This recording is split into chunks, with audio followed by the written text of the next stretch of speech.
revenir à la sainte étoile. Toi, les diamants à cette couleur. Jésus-Christ, le Dieu de tout le temps.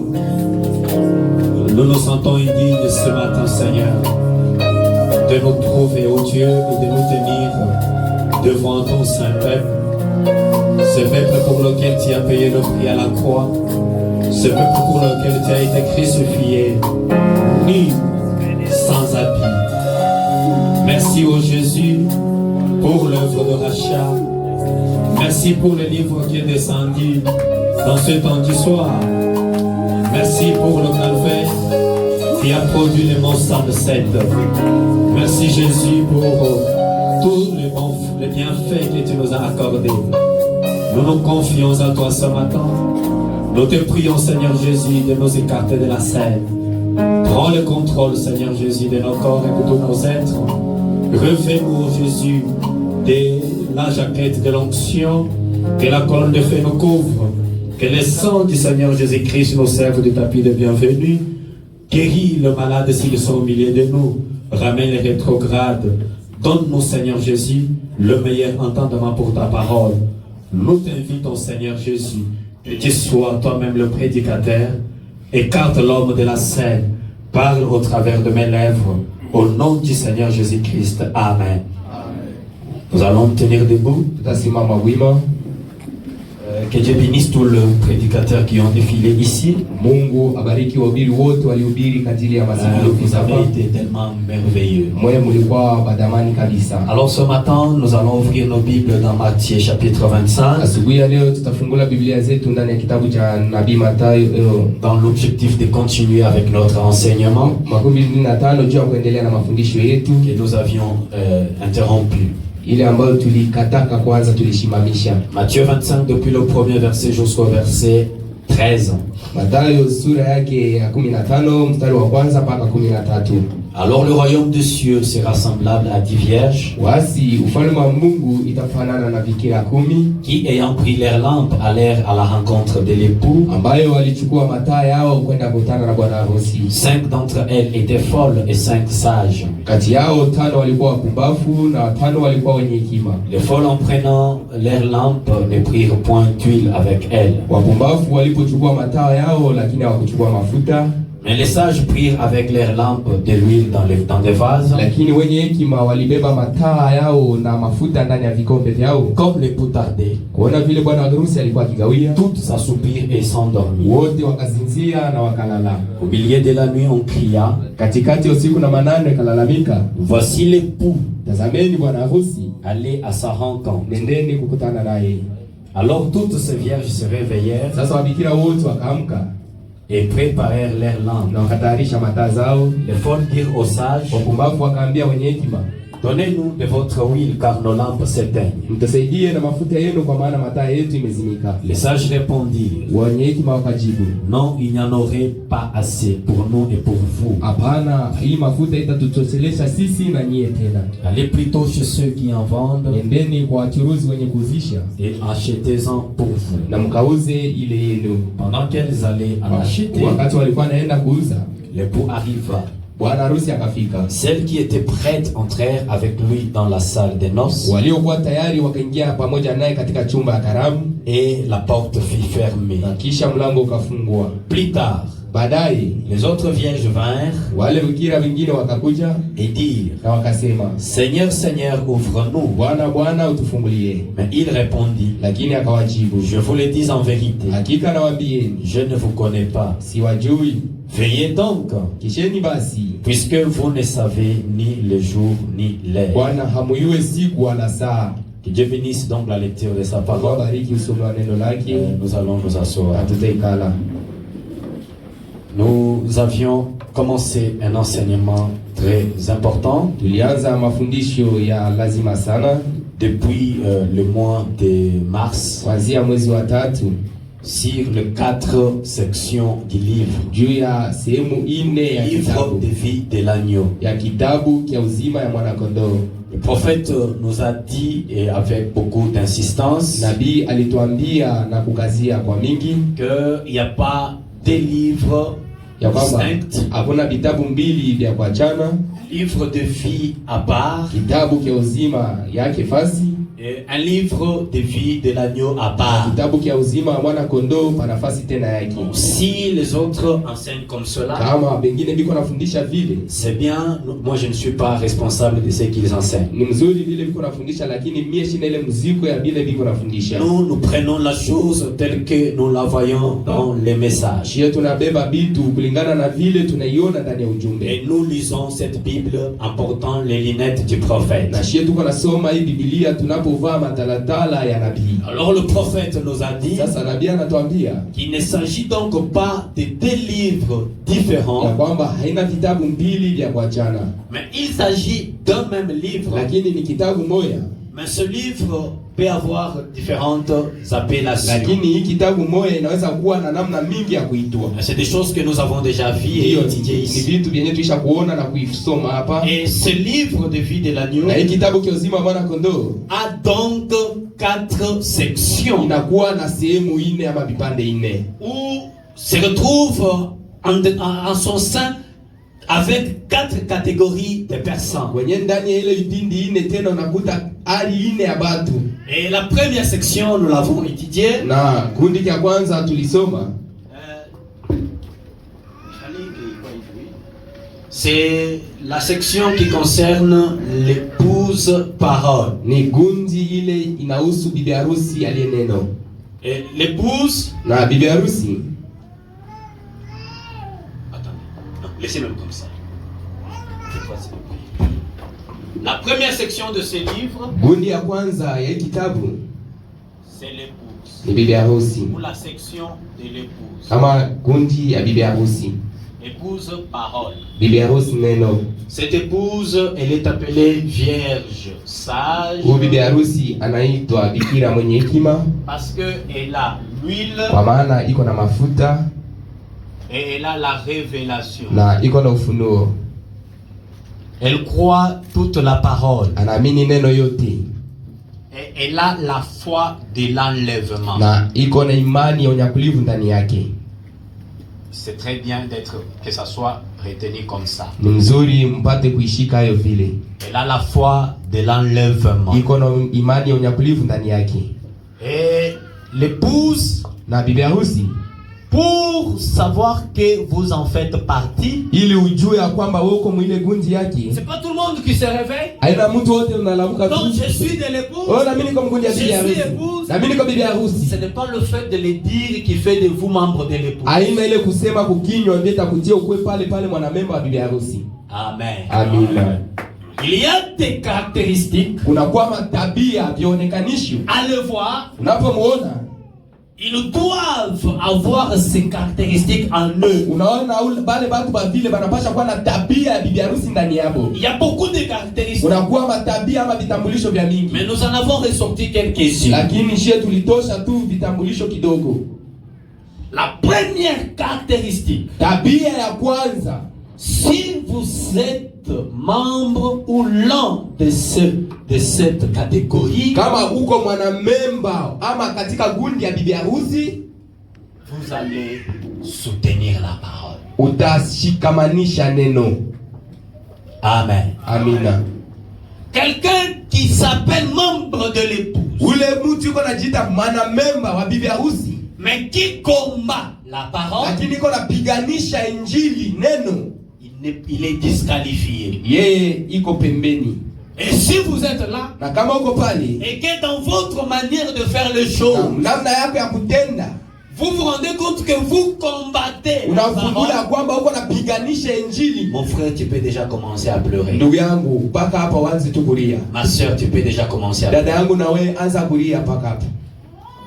Une caractéristique. Tabia ya kwanza. Le membre de cette catégorie, watu ya gundi ya bibi harusi, il s'intéresse aux âmes. Wanasumbukia kama nafsi. C'est là que le prophète dit, quand quelqu'un entend la parole, il doit en parler à 50 personnes par jour. Anapasha kuambia watu 15 kusiku moya kumchana moya. Toi tu as invité combien de personnes? Lakini wewe alika watu ngapi? Est-ce que tu fais partie de l'épouse? Eti uko mgundi ya bibi harusi?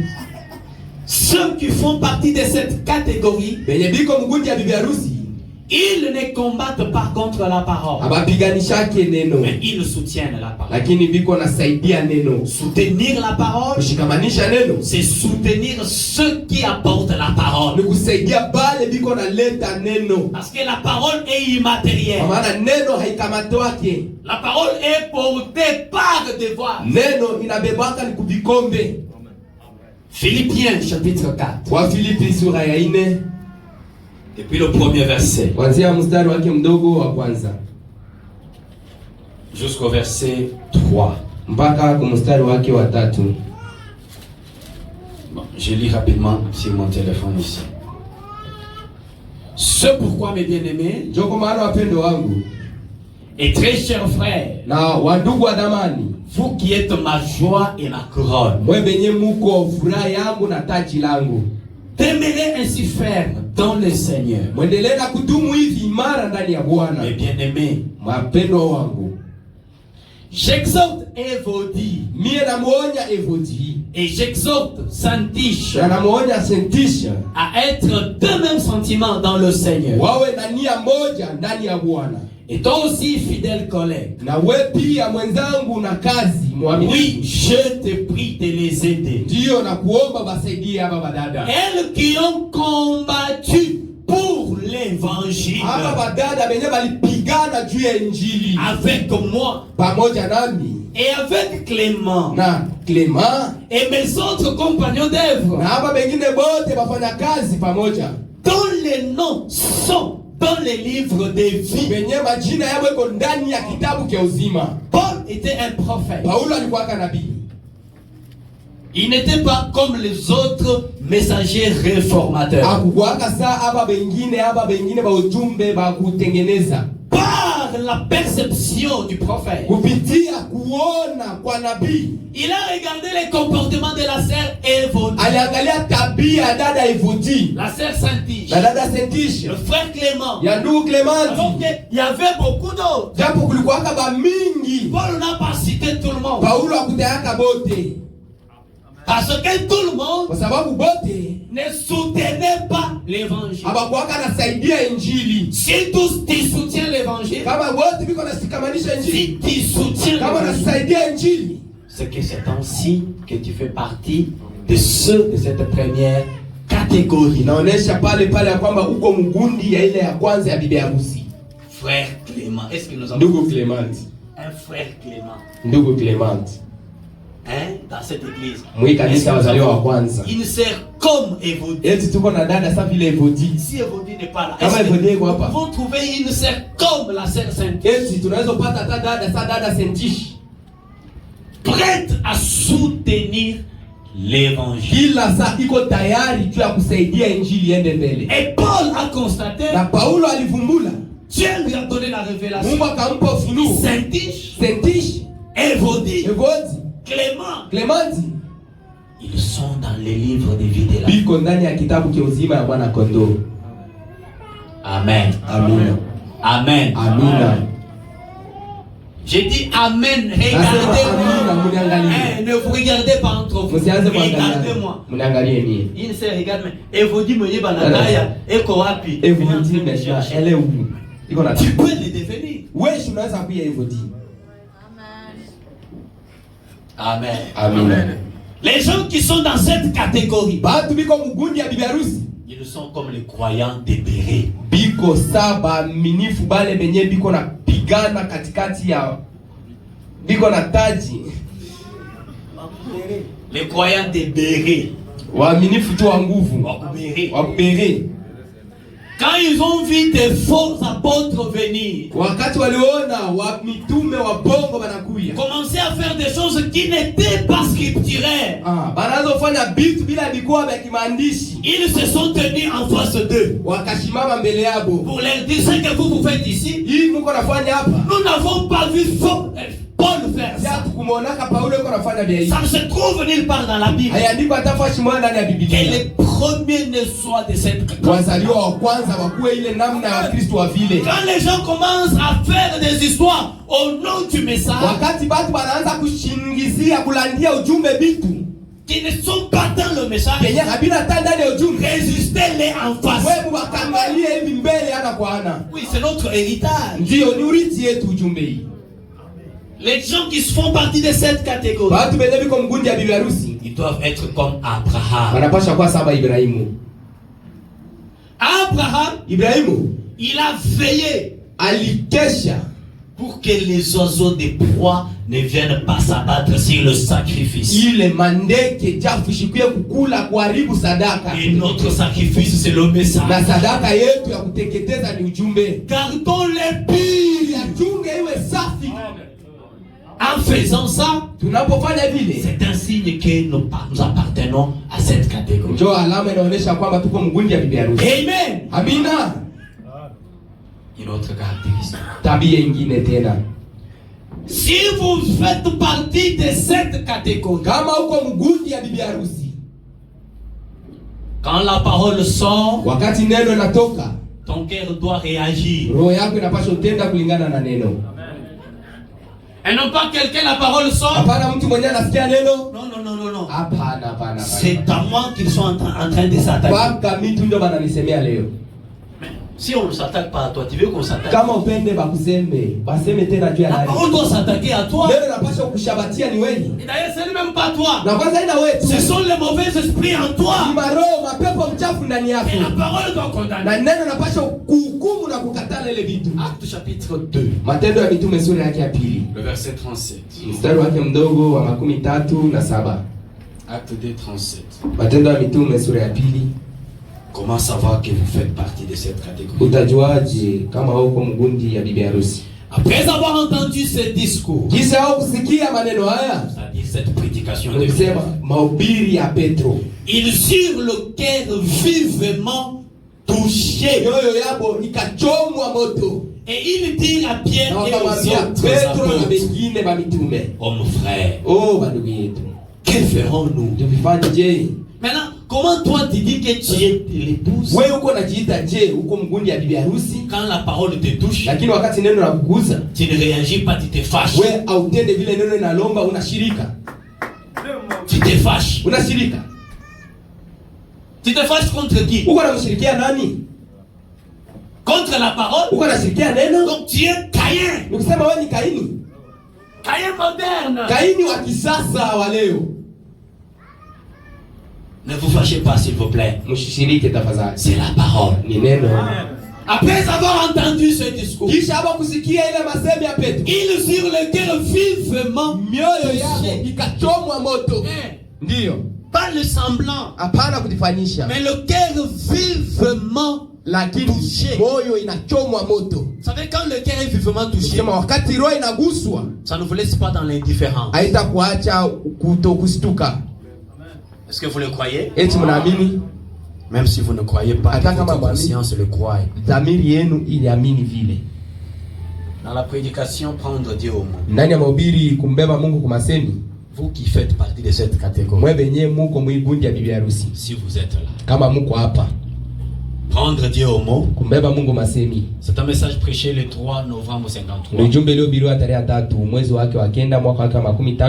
Le paragraphe 11, la première partie. Mais le problème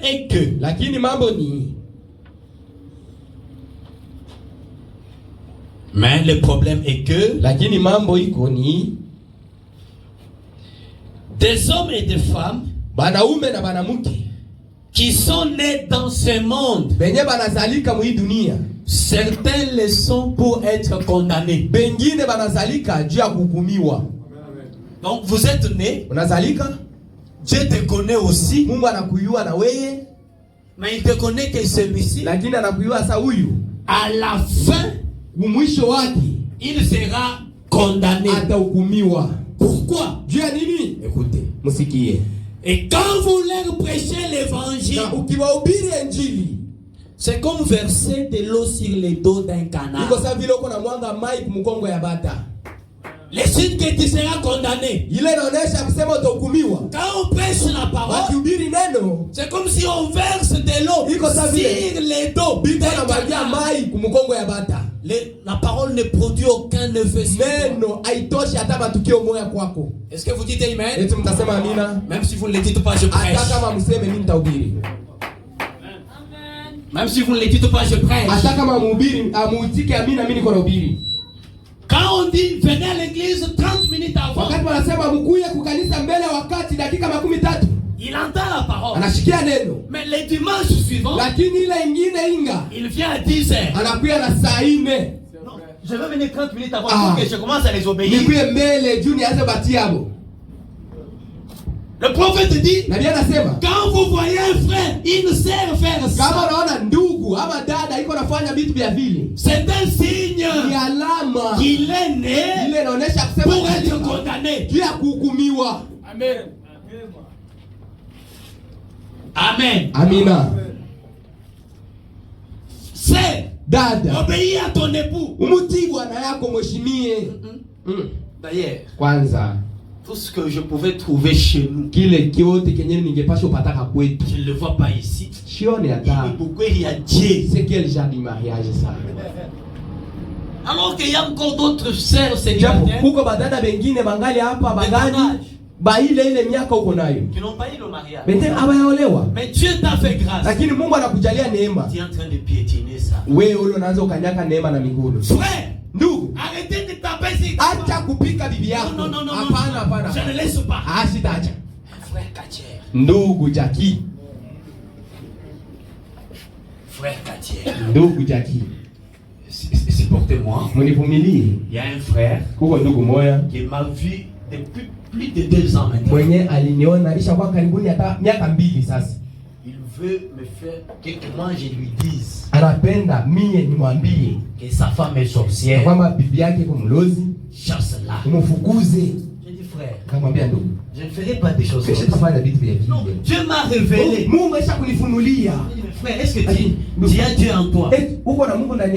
Si Dieu est en toi, c'est la lumière, n'est-ce pas? Une faible lumière, une petite lumière, devant un cran, une épaisse de ténèbres, que fait la lumière? Mais la lumière chasse les ténèbres. Mais comment la lumière en toi est en train de fuir? Il y a une autre chose, ce n'est pas ça. Parce que c'est le frère là qui fait ce qu'il faisait. Il vient me payer la dîme. Et après il me dit ça. J'ai dit non frère, je ne ferai pas ça. Et depuis lors, il n'a plus payé la dîme. Je te dirai toujours la vérité. Parce que c'est une responsabilité que Dieu m'a donné. Je ne suis pas ici pour jouer, frère.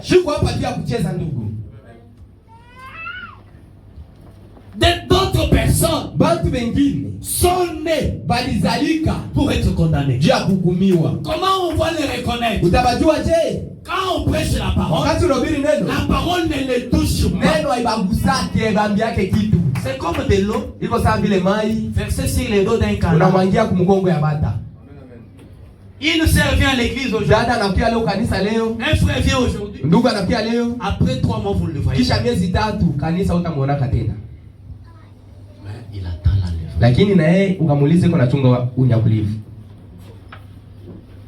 Que Dieu vous bénisse. Que Dieu vous bénisse. Peut-être que ça fait du mal. Si ça ne fait pas du mal, ça ne fera pas du bien. J'ai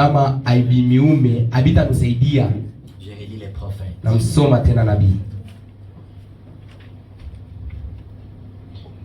Le problème est que des hommes et des femmes qui sont nés dans ce monde, certains le sont pour être condamnés. Et quand vous leur prêchez l'évangile, c'est comme verser de l'eau sur les dos d'un canard. C'est la glisse tout simplement. Ça n'a aucun effet du tout. Mon Branham dit c'est juste. Voyez-vous? Une autre caractéristique. Ces gens ici, s'ils sont dans cette catégorie, kama biko mugundi ya bibi harusi, s'ils font partie de l'épouse, kama biko mugundi ya bibi harusi, ils ne sont pas négligents abo abakwake na kusula ama mazarau devant les affaires de Dieu. mbele ya bitu bya Mungu. Négligence. Zarau. Amen. Amen. Le prophète dit. Nabii anasema. Dans le message, nous voudrions voir Jésus. Ndani ya ujumbe tunataka kumwona Yesu. C'est un message prêché le 12 juin 1958. Ilihubiriwa tarehe ya 12 mwezi wa 6 mwaka wake wa 58. Paragraphe 26. Kifungo yake ya 26. Eh bien, le monde ne verra plus. Dunia haitaona tena. Il y a des gens. Huko batu.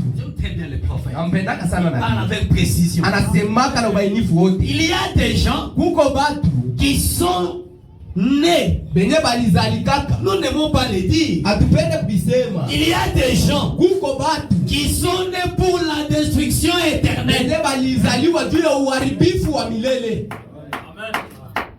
Amen. Hey. Il y a des gens, kuna watu, nous n'aimons pas le dire. Atupende kubisema. Mais comme mon prophète le dit, je l'ai dit. Sa vile David au anasema, ndio na mimi nasema. Il y a des gens huko watu qui sont nés benye walizalika pour la destruction éternelle. Juu ya uharibifu wa milele. Les Écritures les déclarent. Maandiko yanasema. Romains chapitre 8. Waroma sura yake ya 8. Avant qu'Esaü ou Jacob ne soit né, mbele ya Esau ama Yakobo kuzaliwa, ou soit sorti du sang maternel, ama toke katika tumbo ya mama, Dieu dit, Mungu akasema, j'ai haï Esau, nilimchukia Esau, et j'ai aimé Jacob. na nikampenda Yakobo. C'était avant que l'un ou l'autre enfant ait eu une opportunité. Ilikuwa ni mbele ya Esau ama Yakobo kupata hata bahati mwa dunia. Dieu, Mungu, non par sa volonté, Mungu kupitia mapenzi yake, non pas par sa volonté, haina kupitia mapenzi yake, mais par sa pression, lakini kutangulia kujua kwake, savait qu'Esaü était un négligent pour commencer. Alikuwa anajua sema Esau alikuwa mtu wa dharau sana tangu mwanzo. Puisqu'il est négligent, na vile iko na dharau, il est né pourquoi? Alizaliwa juu ya nini? Pour la destruction, juu ya uharibifu wa milele. Il a négligé le salut, le pouvoir d'aînesse. Il y a des gens ici qui négligent le pouvoir. Amen. Amina. Vous savez, la négligence vient par orgueil. C'est vrai. Amen. Un homme très orgueilleux, comme Caïn. Genèse chapitre 4. Caïn et Abel sont partis au temple pour adorer. Et chacun a offert son sacrifice. Mais Caïn n'avait pas la révélation. Abel avait la révélation. Caïn regarde que Dieu a créé Abel. La jalousie monte. Et avant qu'il n'ait tué Abel, Dieu aimant, Mungu akipenda, Mungu wa mapendo, a dit à Caïn, akamwambia Kaini, je vois que ton visage n'est pas correct. Lakini niko naona uso yako haina tu sawa. Si tu fais du bien, sasa kama unafanya vizuri, pourquoi ton visage est-il comme ça? Jua nini uso yako ishakufunga hivi? Fais comme ton frère. Ufanye hivi ndugu yako alifanya.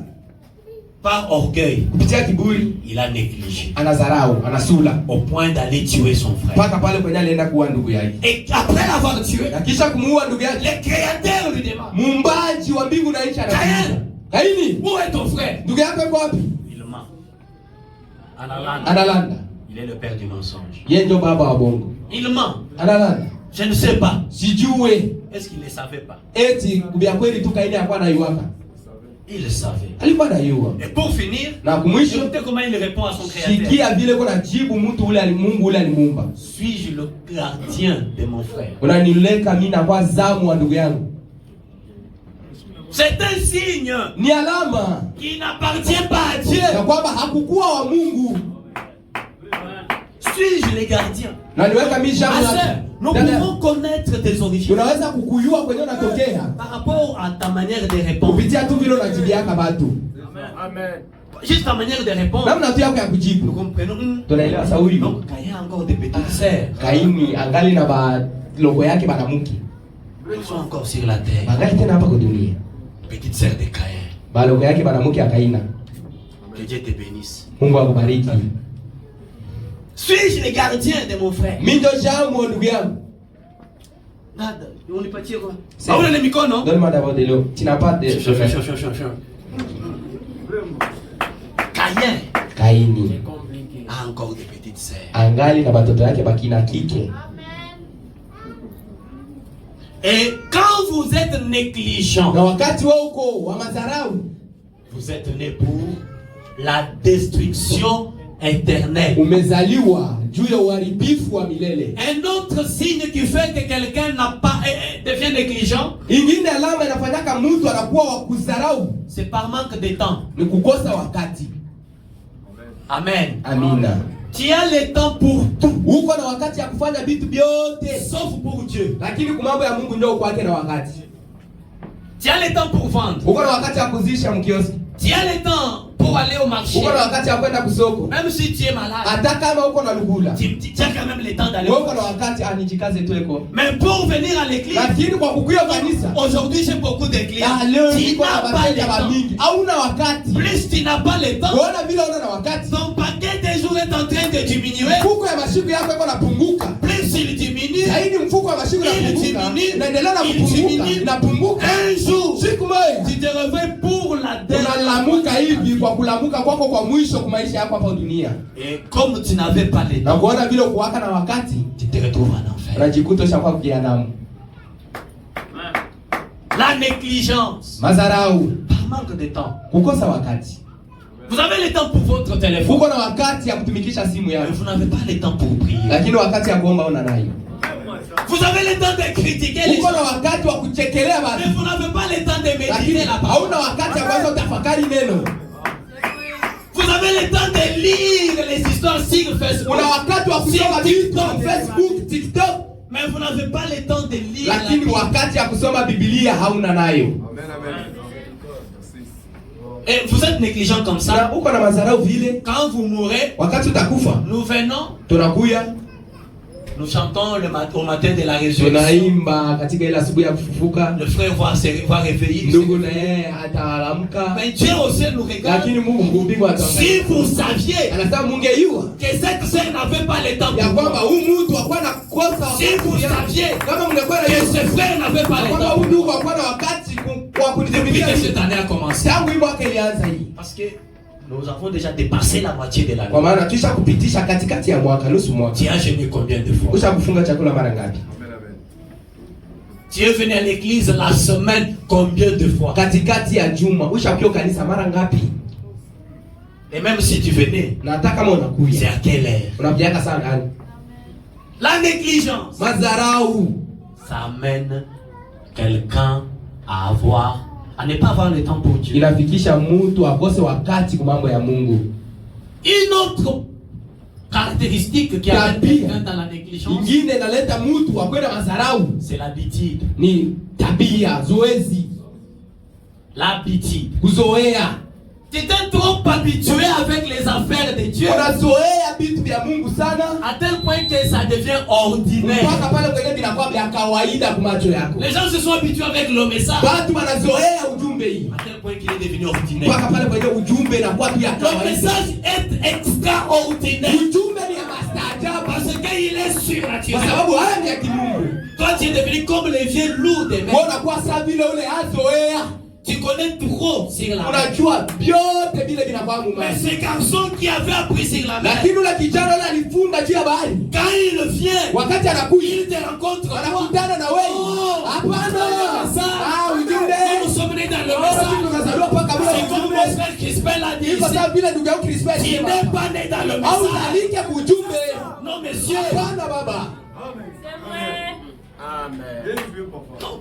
Tu es tellement habitué avec uisha kusobelea sana neno que ça devient ordinaire. wenye inakuwa tu ya kawaida tu. Le vieux loup des mers, We azoea, il a beaucoup évolué à la mer. aliendelea na kuishi sana pembeni ya À bahari tel point que c'était ordinaire. mpaka pale kwenye vitu vyote Mais vilikuwa ce vya kawaida. garçon qui venait, Lakini ule kijana mwenye alikuwa quand il est arrivé auprès de la mer, wakati alifika pembeni ya bahari, tout ce qu'il voyait, yote bila alianza kuona c'était la main de Dieu. ilikuwa ni mkono wa Mungu. Et vous, Mnaona, Toi, tu priais. Wewe mwenyewe ulianza Tu kuomba. ne pries plus. Pourquoi? Hauombe tena Parce juu. que tu penses Kwa sababu unawaza que Dieu est toujours avec kwamba toi. Mungu angali nawe. Mais détrompe-toi. Lakini wewe usijilane wewe. Samson pensait toujours Waza kila siku. que Dieu était avec Alikuwa waza lui. kila siku kama Mungu alikuwa Mais pamoja il a naye. oublié Lakini alisahau que Delilah l'avait déjà kwamba Delila alikuwa kukata nywele.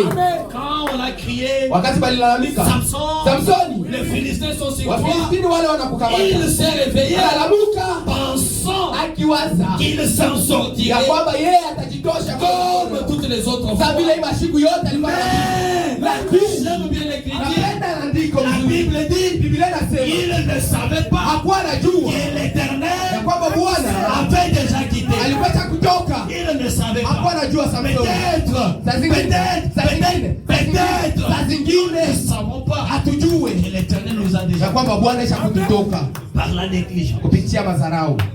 Oui, oui. Mais quelqu'un qui fait partie Lakini mtu mwenye iko kwa ile gundi, de cette première catégorie, ile gundi ya kwanza ya bibi harusi, il ne néglige pas. yeye hakwake na kusula madharau.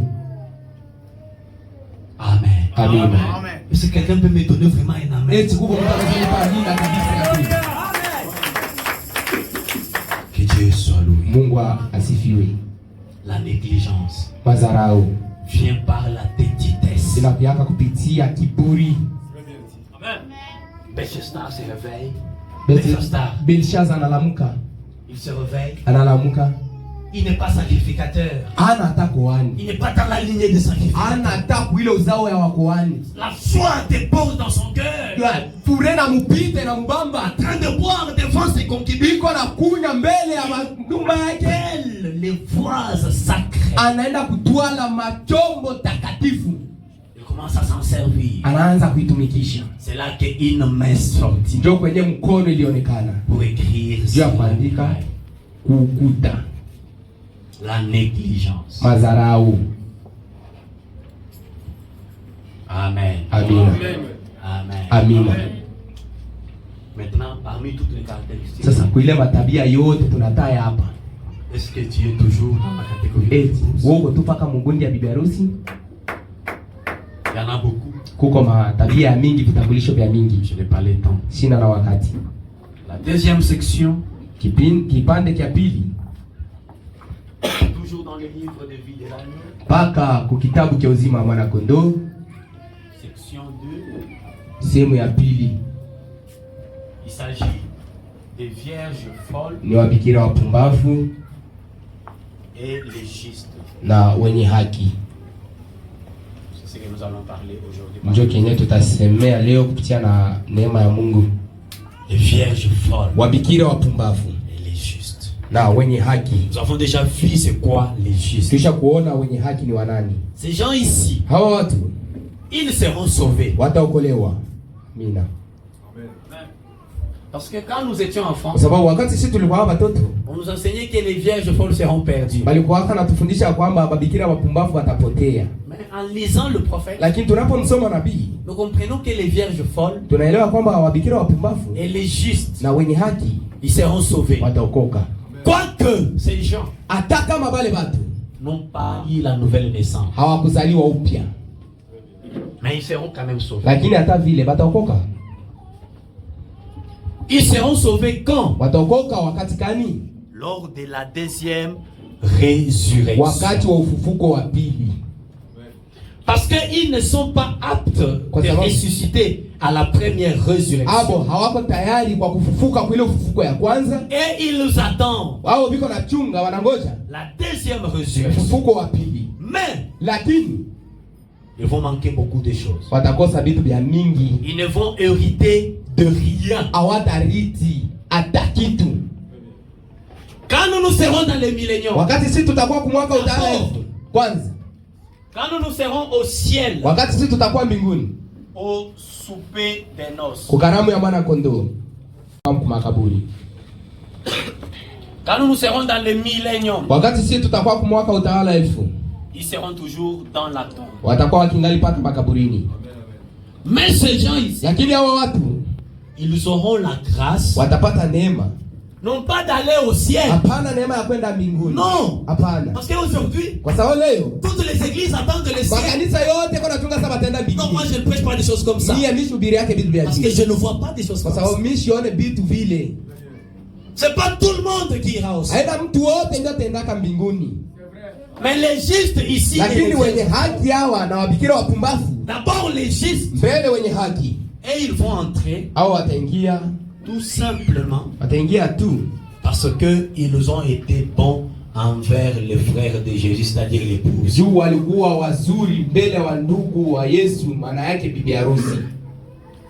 lis cela.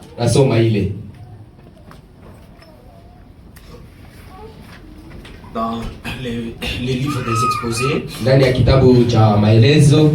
Excusez-moi s'il vous plaît.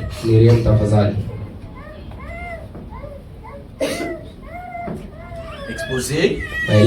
Page 268. Mais avant de lire 268, prenons la Bible dans Jean chapitre 5, le verset 28. Je crois que vous êtes là.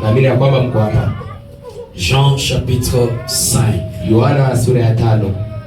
Est-ce que quelqu'un a trouvé? Je suis là. Jean chapitre 5 et 1. Le verset 28 et 29.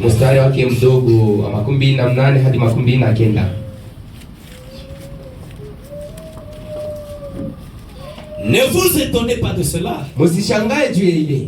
Car l'heure vient où tous ceux qui sont dans le sépulcre entendront sa voix et en sortiront. Ceux qui auront fait le bien ressusciteront pour la vie. Ceux qui auront fait le mal ressusciteront pour le jugement. Cette résurrection dont il est question ne concerne pas l'épouse. L'épouse est concernée depuis le verset 24. En vérité, je vous le dis, celui qui écoute ma parole et qui croit en celui qui m'a envoyé a la vie éternelle et ne vient point en jugement, mais il est passé de la mort à la vie. Mais il y a une autre résurrection qui est la seconde, la deuxième. Et cette résurrection, ça ne concerne pas l'époux. C'est pourquoi j'ai envie de vous dire et que ceci ne soit pas oublié. Quand vous dites que tout le monde est ressuscité, vous ne mentez pas. Vous dites vrai. Dans un sens, tout le monde ressuscite. Mais l'épouse ressuscite lors de la première résurrection. Et les autres fétichistes et autres, ils vont aussi ressusciter. Mais lors de la deuxième résurrection, maintenant écoutez très bien, que ceci ne soit pas oublié. Lorsque la deuxième résurrection a lieu, ces gens ici, ils vont ressusciter et ils vont passer devant ces gens ici pour être jugés. Ce n'est pas Dieu qui voit les juger, mais c'est l'épouse qui doit juger ceci. Dieu voit juger seulement les adultères, mais les autres ici, ils vont passer devant l'épouse lors du jugement. C'est là que vous verrez que la parole avait raison. Mais lorsque cette résurrection a lieu et qu'il passe maintenant devant l'épouse pour recevoir les jugements, ils seront permis à ces gens de cette catégorie d'entrer dans la vie. Mais à quel titre? C'est pourquoi je lis les prophètes. Pour encore plus de clarté, examinez attentivement les paroles de Matthieu 25, 31 à 46.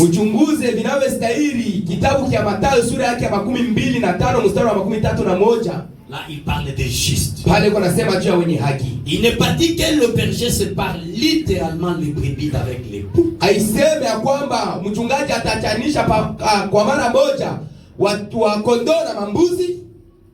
Cherchez un peu de nattes pour donner aux frères et aux sœurs qui viennent dormir.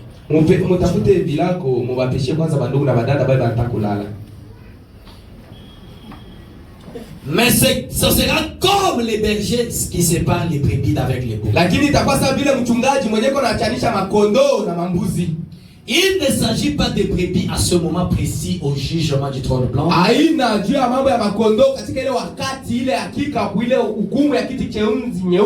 Les brebis sont dans sa bergerie. Elles ont entendu sa voix, c'est-à-dire sa parole, et elles l'ont suivi. Elles ont déjà la vie éternelle. Elles ne peuvent pas passer en jugement. Mais c'est sûr, non pas la vie éternelle, et ils passent en jugement. Il leur est permis d'entrer dans la vie éternelle. Mais à quel titre entrent-ils dans la vie éternelle? Certainement pas parce qu'ils l'ont déjà, ils ont déjà sa vie. Comme c'est le cas pour l'épouse. Ils la reçoivent parce qu'ils ont été bons envers ses frères. Qu'ils soient du message ou pas. Mais à cause de leur attitude envers les frères de Jésus, ils ont été bons envers ses frères. Et ne sont pas ses frères. Cela ferait des co-héritiers de Jésus. Ils n'héritent de rien, sauf de la vie. Ils ne partagent pas de trône et autres avec lui. Leur nom doit avoir été dans les livres de vie et ne pas en avoir été retiré.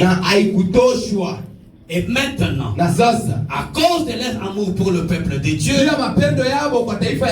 ils sont reconnus et sauvés sans doute. Ils ont servi et aidé les enfants de Dieu. Amen. Amen. C'est quand vous lisez dans Matthieu 25,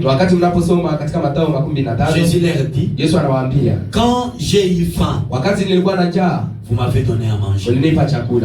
Quand j'ai eu soif, vous m'avez donné de l'eau. Quand j'étais en prison, vous m'avez rendu visite. Écoutez comment le prophète dit. Ce n'est qu'un rappel avant d'entamer une vierge.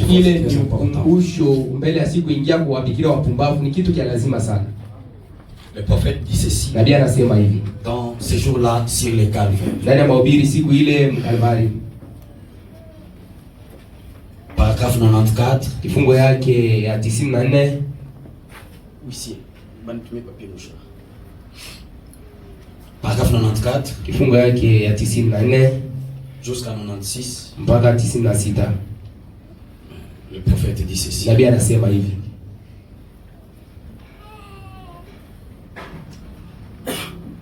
Et remarquez, ne manquez pas de saisir ceci, église. Gardez ceci dans votre cœur toujours.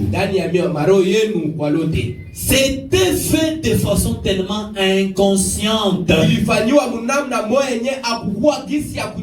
Ces gens ici qui faisaient le bien, ils ne le faisaient pas pour attendre une certaine récompense. C'était d'une façon inconsciente. Les gens ne le font pas par devoir.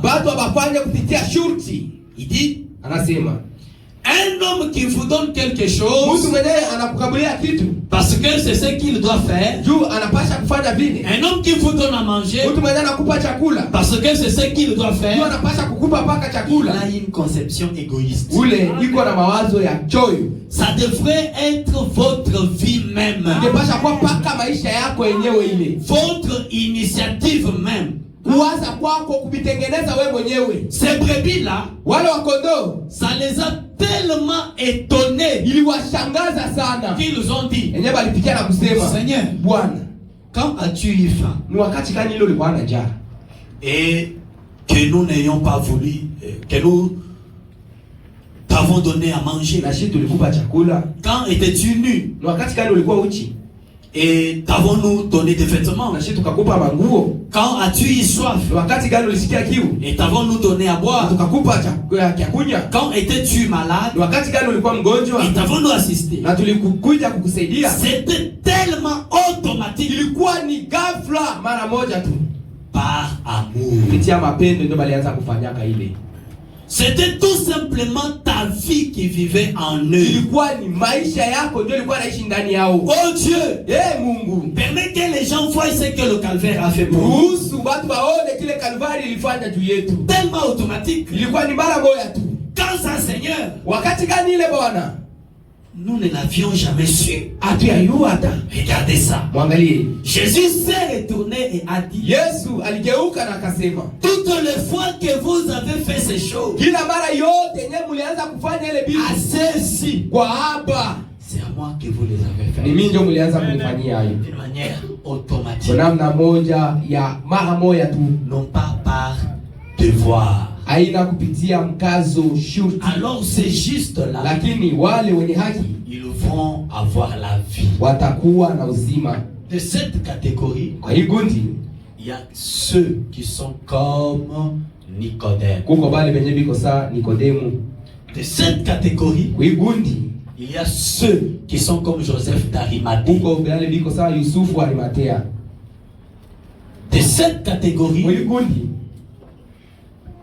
il y a ceux Kuko bale benye qui ont accompli de très belles, de bonnes œuvres, zenye balitenda matendo mema sans être poussés. Bila kusukumwa wala kubembelezwa. Et de cela nous tirons une bonne conclusion. Pale ndio tunafikia kusema masemi ya mwisho. La parole dit, neno inasema, les bienfaits ne sont jamais perdus. Matendo mema haipotea yake kamwe. C'est là que je voudrais attirer votre attention. Ndio kwenye nilipenda kokote uangalifu wenu. Je voudrais aborder les vierges. Napenda kuanzia na bikira wapumbavu. Mais lakini dans le message, ndani ya ujumbe, comme nous allons le voir, sasa hivi tutaiona, il n'y a pas de vierges folles. Hakuna wabikira wapumbavu. Jamais. Kamwe. Si vous n'êtes pas de l'épouse, kama wewe hauko kukunja bibi harusi, et que vous êtes du message, na uko ndani ya ujumbe, peut-être, saa zingine, je dis peut-être, nasema saa zingine, tu peux être ici, unaweza kuwa hapa dans la catégorie des justes, kundi ya wenye haki, même pas de vierges folles. Lakini hapana babikira wapumbavu. Qu'en est-il des vierges folles? Ni nini itakuwaje sasa akubali babikira wapumbavu? Ces vierges folles, hao babikira wapumbavu, qui sont-ils? Ni banani? Relisons l'écriture. Tusome tena andiko. Matthieu chapitre 10. Mathayo chapitre 25, je m'excuse. Ya 25. Matthieu 25. Mathayo 25. Alors, basi, le royaume des cieux, ufalme wa mbingu, sera semblable à 10 vierges, itafanana na bikira 10, qui wenyewe ayant pris leur lampe, walichukua mataa yao. La Bible parle de 10 vierges. Biblia inasema juu ya bikira 10. Il ne s'agit pas de 10, nombre 10 exactement. Haina 10 mpaka 10 vile iko. C'est un symbole tout simplement. Lakini hayo ni mfano tu. Que Dieu a donné, que Jésus a donné. Enye Yesu alileta. Et si vous avez une Bible, na kama uko na Biblia avec des caractères rouges, na fasi yenyewe wanaandika na rangi nyekundu, vous verrez qu'il s'agit des paroles même de Jésus. Utaona pale ni masemi ya Yesu yeye mwenyewe ndio anasema. Donc c'est Jésus qui donne ce symbole. Na kusema maana yake ni Yesu ndio analeta mfano. Cette parabole. Hii mfumbo. Il y avait 10 vierges. Kulikuwa bikira 10. Qui allaient. Benye walikuwa naenda à la rencontre de l'époux. Kukutana na bwana harusi. 10. 10. Mais 5 lakini 5 étaient sages. Walikuwa wenye hekima. Mais 5 lakini 5 wengine folles. Wajinga wapumbavu. Andiko inasema qui allait, wanani walikuwa naenda, qui allait wenye walikuwa naenda à la rencontre kukutana de l'époux. na bwana harusi. Qu'est-ce que cela veut dire? Maana yake nini? L'église, écoutez. Kanisa msikie. Ces gens ici, Hawa watu hapa ils attendaient l'enlèvement. walikuwa nachunga unyakulivu. Ils attendaient la seconde venue. Walikuwa nachunga kuja kwa pili. Ce n'était pas des gens de réprouvés. Haikukuwa batu bale wa kutupiliwa wa kukatala. C'était, la Bible dit que c'était des vierges. Biblia inasema walikuwa mabikira. Suivez très bien. Mfuate mzuri. Une vierge, Bikira cela veut dire sanctifié. maana yake iko msafi. Pur. Safi. Merci beaucoup. Et le prophète dit, Na nabii anasema parce que je m'excuse.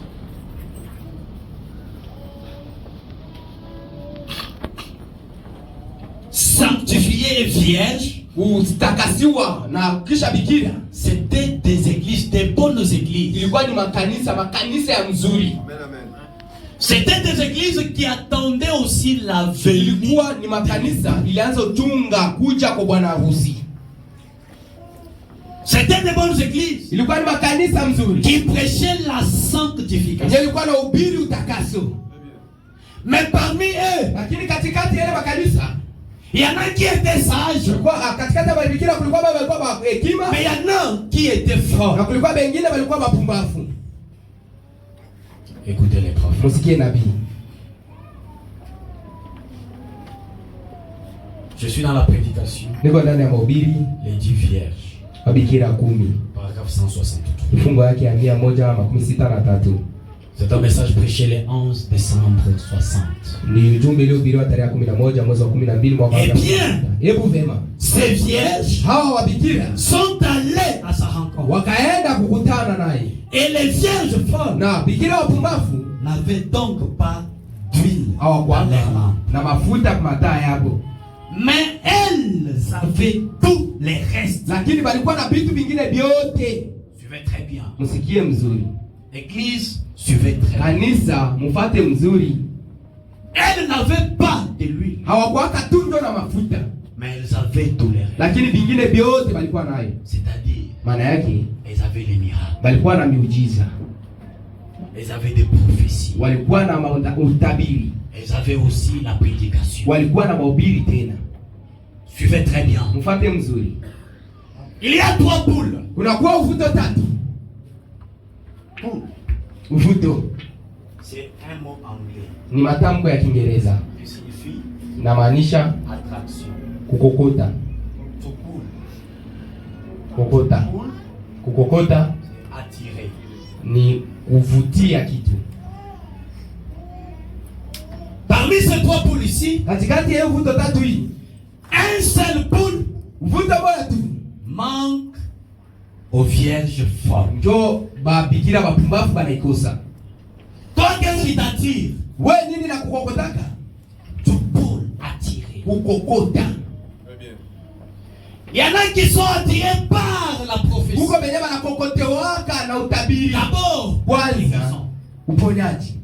ils sont attirés. Banakokota tu na uponyaji. J'ai reçu un prédicateur à la voix de Dieu. Nilipokea mhubiri mmoja kule kwa kampuni ya tafsiri ya sauti ya Mungu.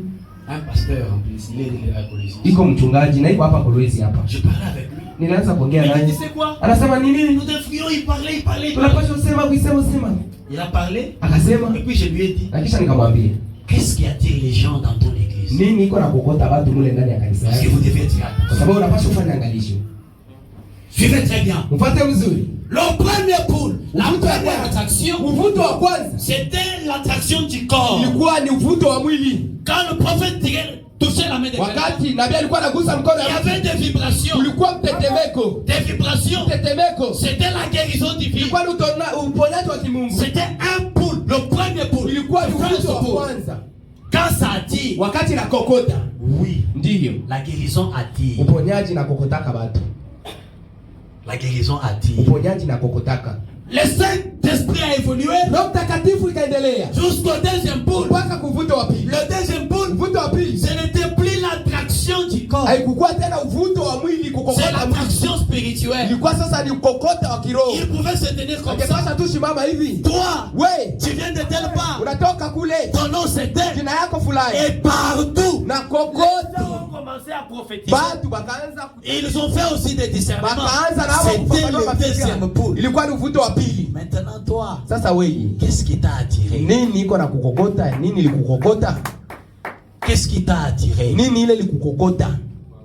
Mais le troisième pôle, lakini uvuto wa tatu, ce n'était plus une attraction de l'esprit. Haikukuwa tena uvuto wa roho. C'est l'attraction de l'âme. Ilikuwa ni uvuto wa nafsi sasa. Et l'attraction de l'âme, uvuto wa nafsi, c'est quand on entre dans les eaux profondes. Ni wakati unaingia mpamaji ya kilindi. Pour attraper non pas le petit poisson. Juu ya kubeba aina samaki ya kiloko ya ndakana. Mais le gros poisson. Lakini ile samaki mnene. Voyez-vous? Naona. Ce qui attire le gros poisson, kile inakokotaka samaki kubwa. Ce n'est pas ce qui attire le petit poisson. Aina ile inalokotaka ile samaki ya kidogo. Les petits poissons sont attirés par autre chose. Par le premier et le deuxième poule. Na ile uvuto wa kwanza na ya pili. Mais lakini le gros poisson, samaki kubwa, il est attiré par autre chose. Inakokotwa na vitu vingine. J'ai envie de vous dire. Napenda kumiambia hivi. Les vierges folles. Wabikira wapumbavu. Le prophète dit. Nabii anasema. Elles prêchent. Wako na ubiri.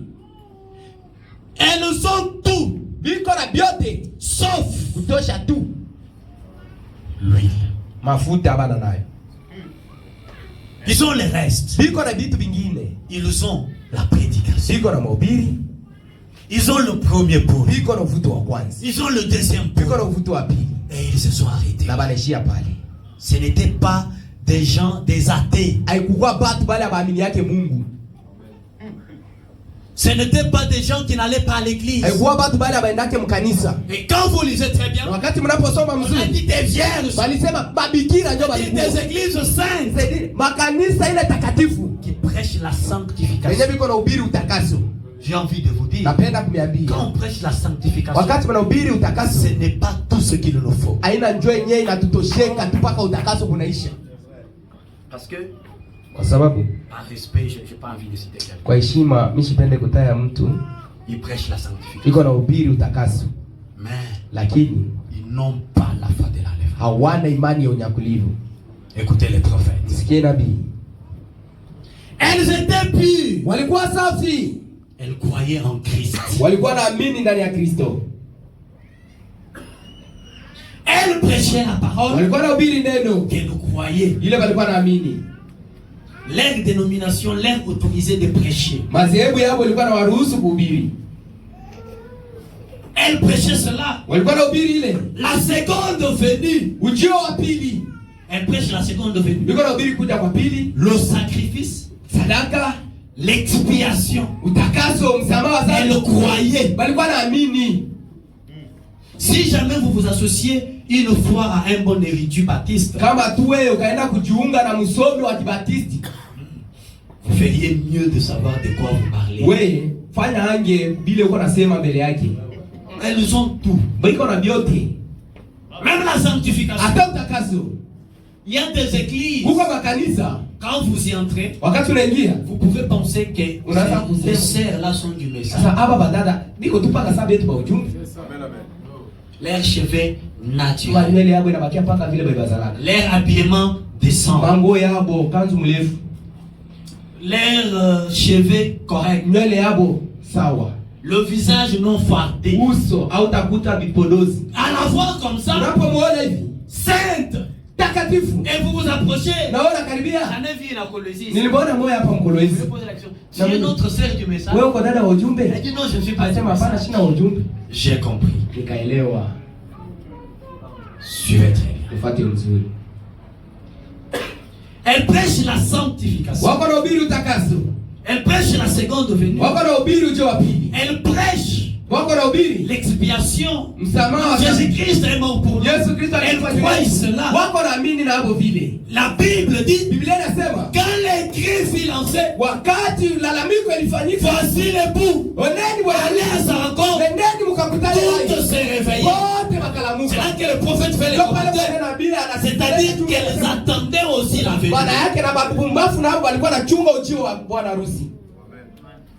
Mais lakini c'est quoi le problème? Mambo ni nini? Dans la prédication, Ndani ya mahubiri, question et réponse swali na jibu sur la Genèse. kuhusu mwanzo. 160 si ma mémoire est bonne. Kifungo yake ya 116 kama ukumbusho wangu iko nzuri. 260. 216. C'est un message prêché le 29 juillet. Ni ujumbe uliohubiriwa tarehe 29 mwezi wa 7 1953. mwaka wake wa 53. Vous avez là les 5 vierges sages. Muko pale na bikira wa wenye hekima 5 qui avaient de l'huile dans leur lampe. Wenye walikuwa na mafuta kwa mataa yao. Virgule, mkato, la foi de l'enlèvement. Imani ya unyakulivu. Voyez les 5 vierges sages. Unaona hao bikira 5 wenye hekima. Elles ont la foi de l'enlèvement. Wako na imani ya unyakulivu. Mais les vierges folles, lakini wabikira wapumbavu, elles prêchent la sanctification. Biko na ubiri utakaso. Elles prêchent la seconde venue. Biko na ubiri kuja kwa pili. Elles croient dans tous les restes de Dieu. Wako naamini katika vitu vingine vyote. Qu'est-ce qui leur manque? Lakini nini na makosa? La foi de l'enlèvement. Imani ya unyakulivu. Et qu'est-ce qui amène la foi de l'enlèvement? Nini naletaka imani ya unyakulivu? C'est Dieu dans la chair et ni Mungu ndani ya mwili ya binadamu. Qu'est-ce qui amène la foi de l'enlèvement? Nini naletaka imani ya unyakulivu? La révélation des 7 tonnerres. Ufunuo ya mingurumu 7. Les 7 tonnerres mingurumu 7 sont révélés dans les sceaux. Unafunuliwa ndani ya muhuri. Pas dans n'importe quel sceau. Hapana muhuri yote yote. Mais dans le 7e sceau. Ndani ya muhuri wa 7 ule wa Mungu. Et c'est quoi le 7e sceau? Muhuri wa 7 ni nini? C'est Dieu le créateur. Mungu muumbaji. Qui revient mwenye anarudia pour s'associer avec elle. Kwa kujiunga na wanadamu aliumba. Lorsque Dieu a visité Abraham, wakati Mungu alimtembelea Ibrahimu, de tous ces temps, mwi wakati yote Sarah ne pouvait pas avoir l'enfant. Sara hangeweza kupata mtoto. Abraham a vu la lumière. Ibrahimu aliona nuru. C'était Dieu. Ilikuwa ni Mungu. Mais cette lumière, lakini la nuru, ça ne pouvait pas permettre hangeweza kuruhusu que Sarah ya kwamba Sara ait Isaac, apate Isaka, le fils de la promesse. mwana wa malako. Il a vu Dieu sous plusieurs fois. Alimuona Mungu katika manamna ya Et mingi. lors de la 7e Lakini wakati wa kutembelewa kwake kwa Sara, cette fois-là, ile mara c'est hiyo, celui qui était dans la lumière. kwa yule ndani alikuwa ndani ya nuru. C'est celui qui venait sous forme de Yule toi. mwenye alikuwa anakuja mnamna C'est hiyo. celui qui l'entendait sous forme de voix. Yule mwenye alikuwa msikia sasa sauti. Qui vient maintenant Mwenye anakuja sasa pour être un homme devant kwa Abraham. mtu mbele ya Ibrahimu. Et quand il vient comme ça, Wakati anakuja vile, c'est ce qui permet au corps d'Abraham ndio kile kiliruhusu mwili wa Abrahamu de recevoir la transformation, pate kubadilika, le changement. mabadiliko. Et avant que le fils promis ne Na vienne, mbele ya mtoto aliyeidiwa il fiki, y aura la résurrection. utakuwa ufufuko. Et quand cela aura lieu, Wakati ile itafanyika, notre corps mwili yetu hii pour recevoir la translation. itabadilishwa. Mais avant ça, Lakini mbele ya ile mabadiliko, Dieu Mungu doit venir anapasha kuya pour être un homme. juu ya kuwa mtu. Est-ce que vous êtes là? Kanisa mko hapa? Et quand Dieu devient un Na homme, wakati Mungu anakuwa mtu, c'est ce qui donne à l'épouse la foi de ndio l'enlèvement. kenye kinampeshia bibi harusi imani ya unyakulivu ile. Les vierges folles, Wabikira wapumbavu elles ont tout. biko na vitu vingine vyote, Sauf quoi? lakini banakosa nini tu? L'huile. Mafuta, Virgule, mkato, la foi de imani l'enlèvement. ya unyakulivu. Et qu'est-ce qui donne la foi de Nini l'enlèvement? naletaka imani ya unyakulivu? C'est quand Dieu Wakati Mungu descend anashuka pour être un homme. juu ya kukua mtu. Sasa Je vous ai dit, niliwaambia Dieu n'est pas fidèle dans sa forme. Mungu ategemeake tu hali yake ya mwili. Dieu est fidèle dans sa parole. Mungu ni mwaminifu ndani ya neno lake. La forme peut changer, Mwili unaweza badilika, mais le contenu, lakini kilio ndani ya Dieu mwili, reste toujours Dieu. Mungu anabakia paka Mungu. J'ai envie de vous dire, Napenda kuniambia dans ce temps où nous avons katika reçu, wakati ambao nous n'avons pas reçu la portion. hatukupokea kipande. Non, monsieur, Hapana baba, comme l'éclair za vile mwangaza part de l'Orient natoka asubuhi pour se montrer à l'Occident. ya kwenda tena kuonekana magharibi. Ainsi en est-il Hivi ndio iko de l'avenir na ujio du Fils de wa l'homme. mwana wa mtu, Pas le Fils de Dieu, hapana mwana wa Mungu, un Fils de l'homme. lakini mwana wa mtu. Pourquoi? Juu ya Parce nini? que Jésus sur la Sababu terre, Yesu hapa dunia il ne s'était jamais appelé yeye hakujitaka kamwe Fils de Dieu. mwana wa Mungu. Il savait Alikuwa que anajua lors de cette venue-là, wakati ile ujio il était venu alikuya comme Fils de na l'homme. vile mwana wa mtu. Et dans ce temps du Na soir, katika wakati wa magharibi, Jésus, Yesu, je ne parle pas du corps. siseme mwili. Quand je parle de Jésus, Wakati nilikuwa sema juu ya Yesu, je ne parle Savez-vous que Jésus, c'était Jésus dans Jésus? Parce que les corps porte le nom de Jésus. Et lui-même a dit, si quelqu'un d'autre venait en son propre nom, vous les recevez. Mais moi, je suis venu au nom de mon Père. S'il est venu au nom de son Père, et donc son Père s'appelle Jésus. Alors le Jésus qui était dans ce Jésus, qui en Orient était en Soudan, en ce temps du soir, le même Jésus, en ce temps du soir, il a porté les chapeaux de cowboy. Il a parlé l'anglais. Il a mangé dans les rues de Kentucky. Il a embrassé sa femme. Il a pris son repas de midi. J'ai envie de vous dire, c'était Dieu dans toutes ses catégories. C'était Dieu. J'ai envie de vous dire, c'est lui qui reçoit ça. Il a la foi de l'enlèvement. Voyez-vous, c'est ce que les autres ont. Oui, monsieur.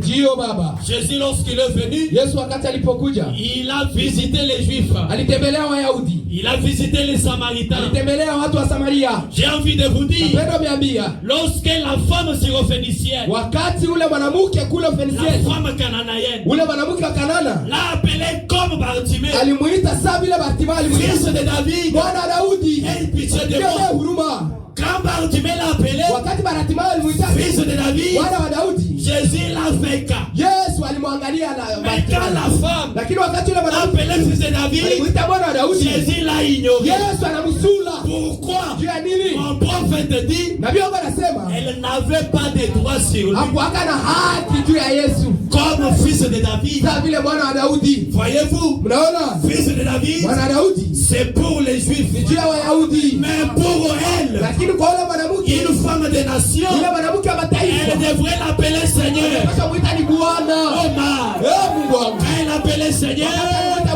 Elle a compris que cette visitation, elle n'était pas la leur. C'est pourquoi elle a dit, quand de même nous sommes une bande de chiens, quand de même ma famille c'est une bande de chiens, ce n'est pas notre temps, nous les gens des nations. Quand de même Dieu est venu pour les Juifs, moi je suis dans le besoin. Interromps d'abord ton programme et on dit pour toi de moi. J'ai envie de vous dire, lorsque Jésus était venu là à l'est, ce n'était pas un ministère universel. Jésus l'a dit, je ne suis envoyé qui fait les brebis perdus d'Israël. Et Jésus qui vient aujourd'hui devient universel. Que les aigles disent Amen. Que les aigles disent Alléluia. Oui, monsieur, c'est la vérité. Oui, c'est la vérité. Nous avons vu Dieu. Marchant dans les rues de Kentucky, parlant anglais, prenant son repas de midi, embrassant son épouse, prenant son fusil de chasse, et aller à la chasse. Mais à l'intérieur là-bas, c'était Dieu que l'on sait. Ce n'est pas qu'il a vomi le parti, mais il a pris notre forme. C'est ce qu'il nous donne, à moi et au premier-né, la foi de l'enlèvement. Applaudissons pour le Seigneur.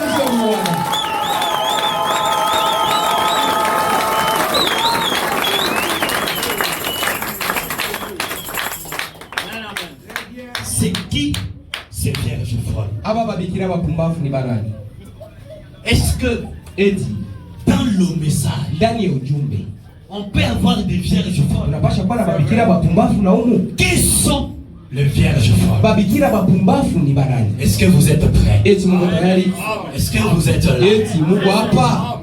Je ne parle que lorsque le prophète parle. Niko nasema tu wakati yenye nabii naye anasema. Et ce que le prophète dit, na kile nabii anasema, ça l'engage. Ayo inanusu. Que Dieu ait pitié de nous. Mungu aturehemu.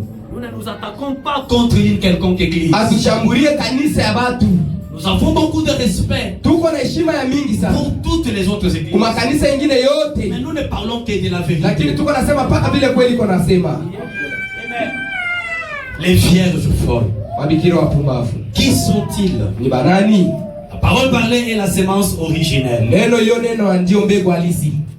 La deuxième partie, sehemu yake ya pili, paragraphe kifungo ya 37 à 40. Kifungo yake ya 37 hadi 40. C'est là que je voudrais commencer mon sermon de ce matin. Ndio kwenye nitaanzia mahubiri yangu ya asubuhi ya leo.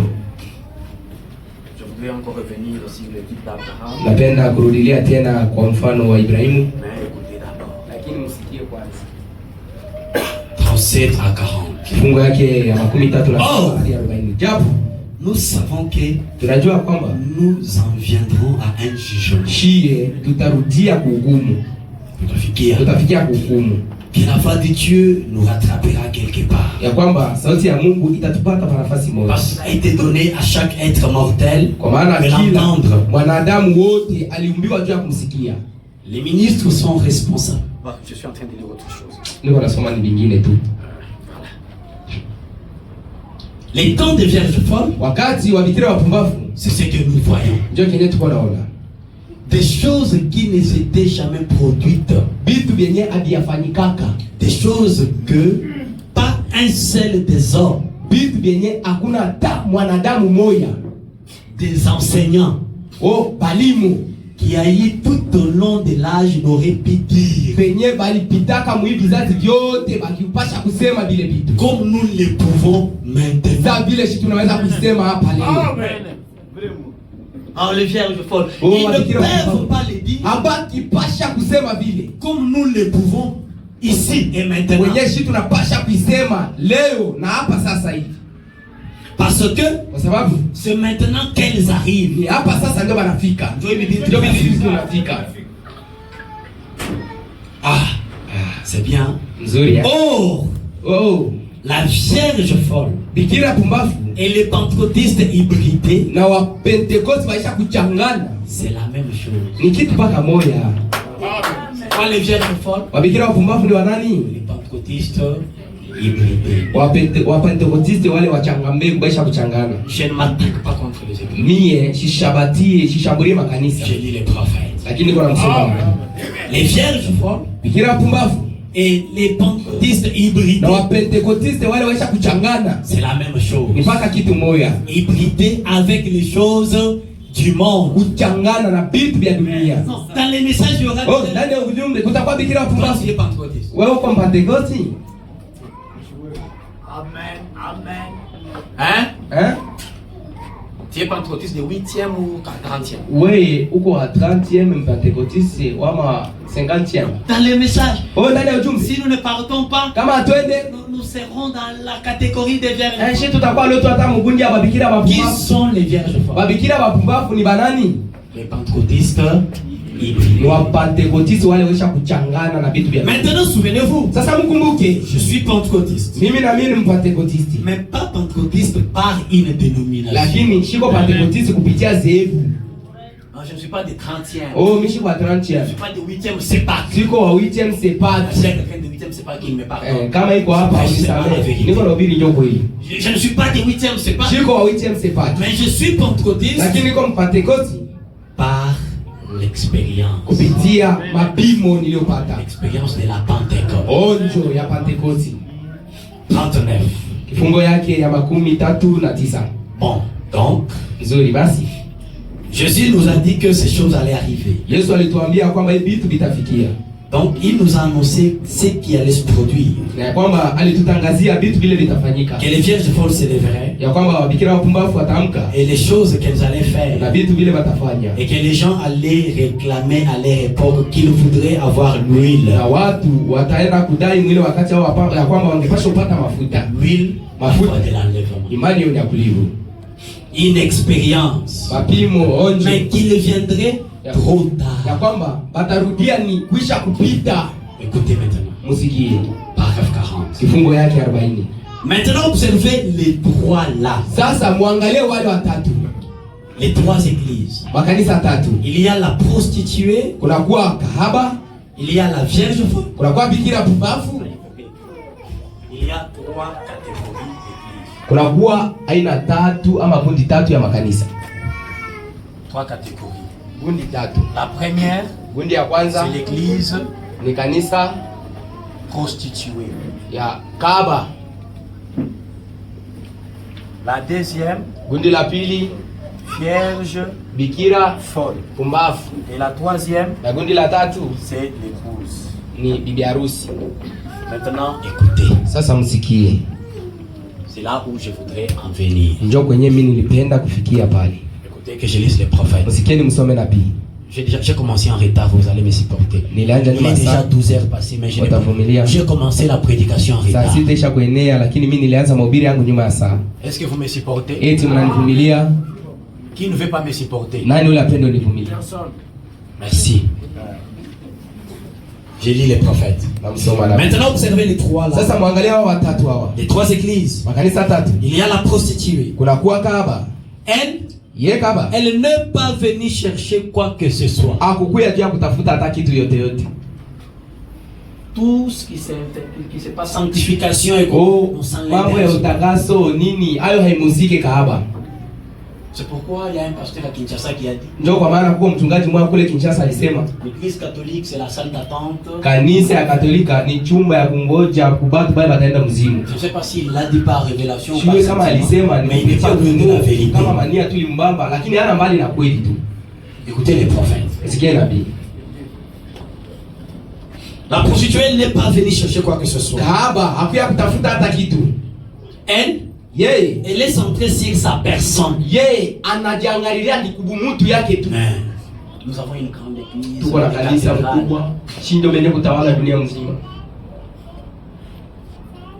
Il y avait la vierge folle. Kulikuwa tena bikira pumbavu. Qui est l'église protestante. Mwenye ko kanisa ya wapinzani. Non, nous sommes des protestants. Sisi ni wapinzani. Vous êtes des vierges. Mko babikira bapumbavu.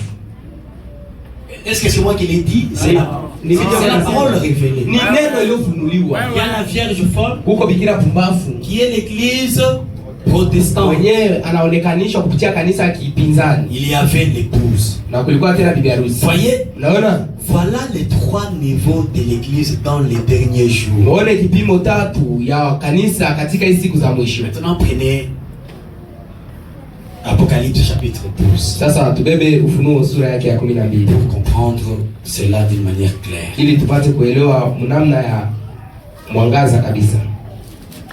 C'est un enseignement, vous devez comprendre. Ni mafundisho mnapaswa kuelewa hii. Apocalypse chapitre 12. Ufunuo sura yake ya 12. Commençons même au verset 13. Tuanzie hata mstari wake mdogo wa 13 hadi 17. Suivez très bien. Mfuate mzuri.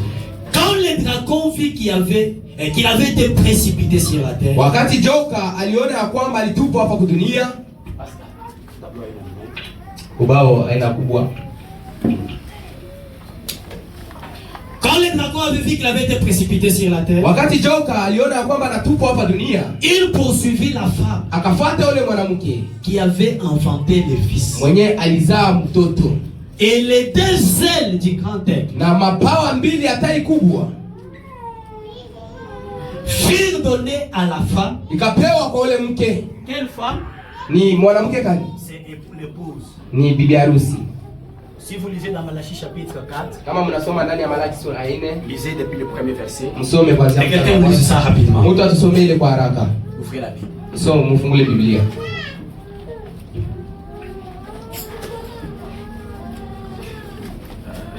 Moi je lis. Ninasoma. Malaki chapitre 4. Malaki sura ya 4. Car voici, le jour vient, ardent comme une fournaise. Tous les hautains et tous les méchants seront comme de la chaume. Le jour qui vient les embrasera, dit l'Éternel des armées. Il ne leur laissera ni racine ni rameau. Mais pour vous qui craignez mon nom, se lèvera le soleil de la justice. Et la guérison sera sous ses ailes. Mais c'est quel soleil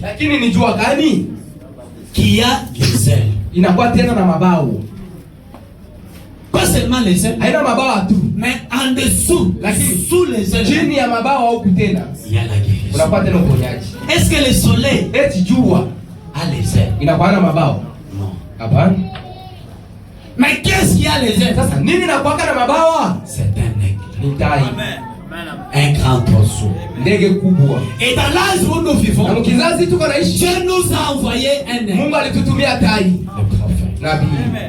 Maintenant ce dragon, depuis le premier acte, quand ils se sont réunis au concile des ils nous ont introduit des dogmes. Et Dieu, à son temps, il a envoyé l'esprit des lions. Ils ont avancé.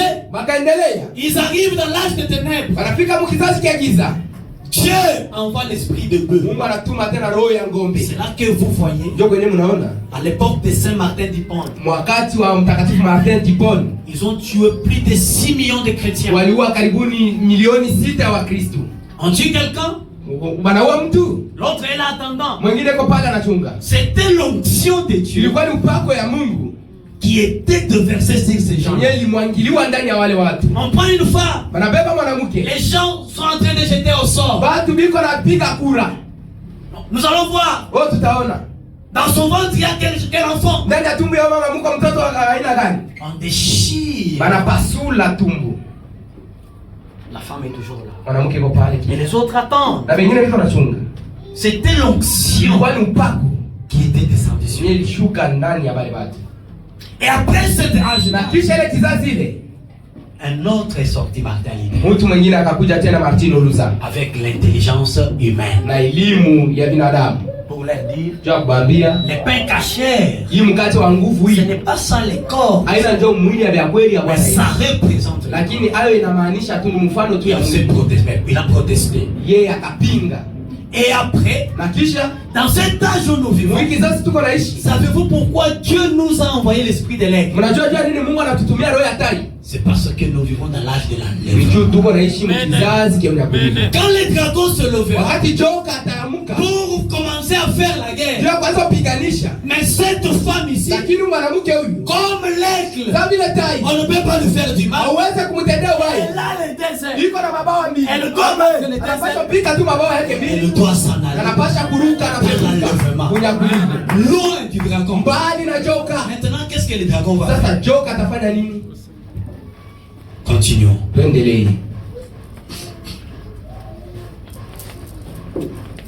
Le verset 17.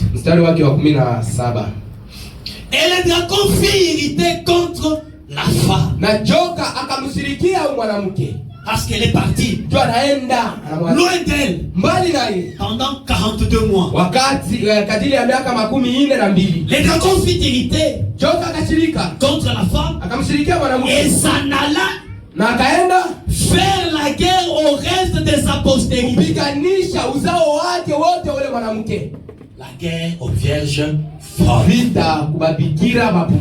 Parce que le prophète dit, l'épouse et les vierges folles sont faites d'un même tissu.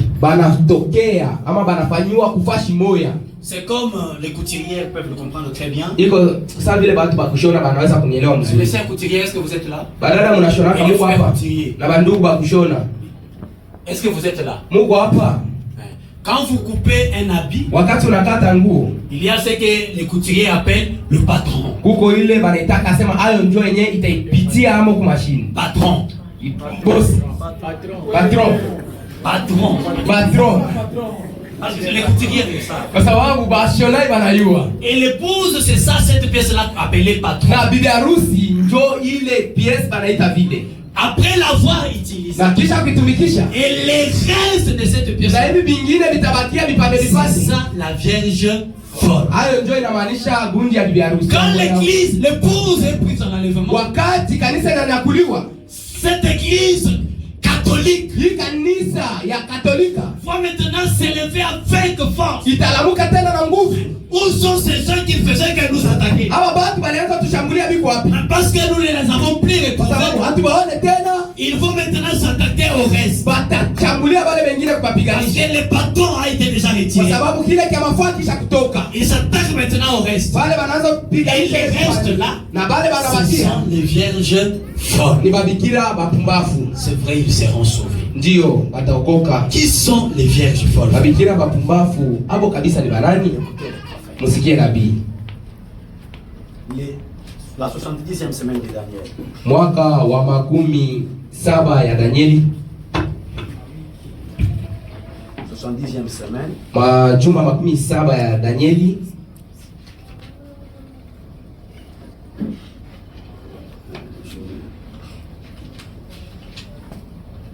Paragraphe 168. Kifungo yake ya 168 Écoutez les prophètes. Mumsikie nabii. Quand l'église montera, Wakati kanisa itapanda, alors la confédération des vierges endormies, sasa pale mkusanyiko ya mabikira wapumbafu, virgule, mkato, les méthodistes, wa Methodisti, les baptistes, wa Batisti, les wa presbytériens, Presbiteri, les pentecôtistes wa tiers, Pentekoti, wale wa Kibaridi, tous ceux-là pote bali seront réunis dans une confédération. batakusanyika katika ile mkusanyiko. Qui sont les vierges folles? Wabikira wapumbafu ni wanani? Il y a quelqu'un dit tabernacle des vierges folles? Tunasikia sema kwa mtu wa maskani hapa. Hein? Est-ce que vous les avez vus? Mnamuona hapo? Quelqu'un du tabernacle vierge folle. Mtu wa maskani lakini bikira pumbafu. D'ailleurs, Kwanza, ils ont déjà leur grande structure maintenant. hapa sasa baisha kuwa na macheo yao ya kubwa. Et à ce moment-là, Na ile wakati ile ils feront une alliance. batafanya muungano Eh bien, patano. Hebu pema. Les nouveaux papes qu'on a maintenant, Papa wa sasa ule tuko naye leo.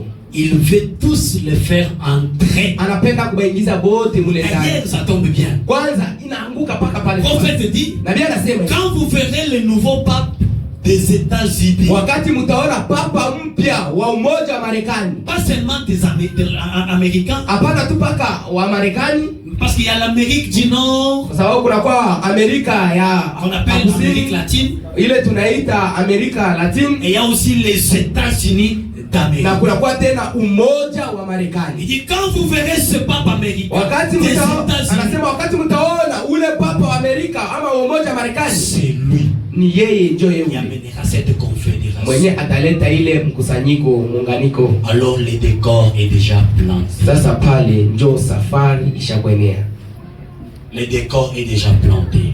safari ishakwenea. Souvenez-vous, Mkumbuke, parce que je vais arrêter bien kwa ça. sababu karibuni hapa mimi nataka kuacha.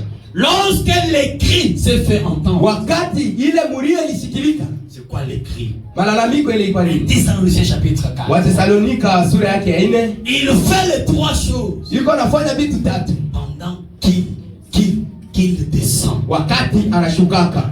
Il y a la voix de l'archange, Huko sauti ya malaika mkubwa, il y a les cris des commandements, huko malalamiko ya amri, et il y a les sons de la na trompette. huko mulio wa baragumu, Et le cri est lancé. na ile mulio inalalamikaka na Le nguvu. message est prêché. Ujumbe ishakubiri. Voici l'époux. Oneni bwana harusi, Allez à sa rencontre. wende mkakutane naye. Alors toutes les églises Sasa makanisa yote se sont réveillées. banalamuka. Alors que le prophète dit, Ndio kwenye nabii anasema, attention, fanyeni angalisho. toi qui dis que tu es de l'épouse, Wewe mwenyewe uko nasema uko mgodi ya bibi harusi. quand vous verrez Wakati utaona les méthodistes, wa Methodisti, les baptistes, wa Batisti, les presbytériens, wa d'une Presbiteria, manière générale les vierges kwa folles, ujumla wabikira wapumbavu en train de chercher le wanaanza Saint-Esprit, kutafuta Roho Mtakatifu, vous devez tirer attention. unapaswa kufanya angalisho, Parce qu'à ce kwa moment-là, sababu mwile wakati l'époux doit venir. bwana harusi anapasha kukuja. Si vous voyez aujourd'hui dans beaucoup d'églises, Kama mkiangalia kwa makanisa ya mingi leo, il commence à prêcher le Saint-Esprit. wanaanza kuhubiri na hapo Roho Il Mtakatifu. prêche la Ndio sanctification. anahubiri utakaso. Mais toi qui as reçu les cris, Wewe mwenyewe ulisikia ile la malalamiko. quelle est ta position? Hali msimamo wako ni gani? Matthieu chapitre 25. Mathayo sura yake ya 25. Je mets de côté toute autre chose. Naweka vitu vyote pembeni Écoutez ceci. na msikie. Je vais arrêter. Na karibuni hapa mimi nitashimamisha. Matthieu chapitre 25. Mathayo sura yake ya 25. Commençons même à partir du verset 7 pour gagner du temps. Tuanzie hata mstari wake mdogo wa 7 kwa ajili ya kuina wakati. Est-ce qu'il y a quelqu'un qui peut me trouver aussi la prédication? Eti kuna mtu yule anapaswa nipatia mahubiri Le départ secret et soudain. kwenda kwa siri. Et le paragraphe 109, trouvez-moi rapidement cela. Kifungo yake ya 109 mtafutie ile. Alors, Basi toutes ces vierges aba babikira bote bakalamuka et préparèrent leurs lampes. na bakatayarisha mataa yao. Les folles Wapumbavu dirent aux sages, wakaambia wenye hekima, donnez-nous de votre huile, mtupeshie mafuta yenu, car nos lampes s'éteignent. kwa maana mataa yetu imezimika. Les sages répondirent, Wabikira wenye hekima wakajibu, non, il n'y en aura pas assez pour nous et pour vous. hapana, haitatutoshelea shie na tumipe tena mwezi. Allez plutôt chez ceux qui en vendent Mwende kwa wachuruzi, wende kuuzisha et achetez-en plus. na muuze yenu. Pendant qu'elles allaient en acheter, Wakati walikuwa naenda kuuza, pendant qu'elles allaient chercher le Saint-Esprit, wakati walikuwa naenda kutafuta Roho Mtakatifu, pendant qu'elles allaient en acheter, wakati walikuwa naenda kununua, l'époux arriva. bwana harusi akafika. Celles qui étaient prêtes Wenye walikuwa tayari entrèrent avec lui dans la salle des noces. wakaingia pamoja naye katika chumba ya karamu, Et la porte fut fermée. na kisha mlango ukafungwa. Plus tard, Baadaye les autres vierges vinrent et dirent, wabikira wengine wakakuja na kusema, Seigneur, Seigneur, Bwana, ouvre-nous. Bwana utufungulie.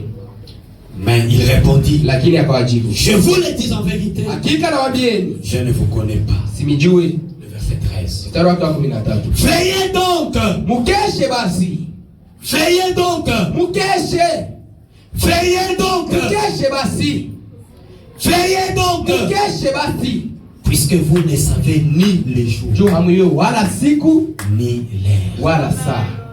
Alors depuis une semaine ou 2 semaines passées, Inakuwa karibu juma mbili ama juma moja iliyopita, il y a une question qui me dérangeait. huko ulizo yenyewe ilianza kunisumbua sana. Je me disais, Nianza kusema, comment faire pour poser cette question à l'église? tafanya je juu niulize ile kanisa ile La ulizo. question est celle-ci. Ulizo yangu ni hii. Les critiques disent, Andiko inasema, veillez donc, mukeshe basi, parce que vous ne savez kwa sababu hamjui ni les jours, wala siku ni l'heure. wala saa.